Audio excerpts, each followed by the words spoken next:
ప్రతిదాన్ని ఒక వివాదం చేయడం.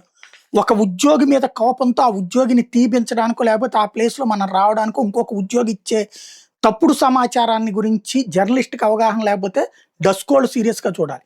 ఇప్పుడు పెద్ద దారుణమైనటువంటిది ఏదో జరిగిపోతుందని ఒక వార్త రాసుకొచ్చింది. వైద్య సేవా ట్రస్ట్‌లో డేటా చోరీ 20,000 మందికి పైగా వైద్యుల సమాచారం బయటకి. ఏపీఎంసీ ఎన్నికల ప్రచారం కోసమే పోటీలో ఉన్న అభ్యర్థుల చేతికి డేటా, దాని ఆధారంగా పర్సనల్ ప్రచారం, ట్రస్ట్ ఉద్యోగుల సహకారంతో చోరీ, వ్యక్తిగత డేటా చోరంపై వైద్యుల అందులో వ్యక్తిగత డేటా ఏముంటది?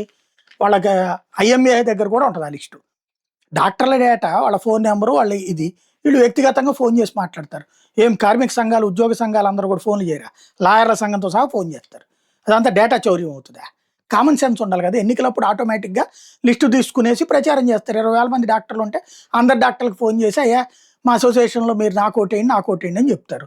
దాన్నేదో డేటా చౌర్యం, దానివలన ఏదో పర్సనల్ జీవితాలు నాశనం అయిపోతాయి. డాక్టర్ల నంబర్ లేకుండా ఎక్కడికి పోతుంది? వాళ్ళ వ్యక్తిగత సమాచారం ఏముంటది? అందులో భార్య బిడ్డలు ఉంటే వాళ్ళకి ఎవరికైనా ఫోన్‌లు చేస్తారా? ఆళ్ళ ఫోన్ నంబర్‌లు ఏమైనా ఉంటాయా? కొంచెం ఆలోచించాలి గదా!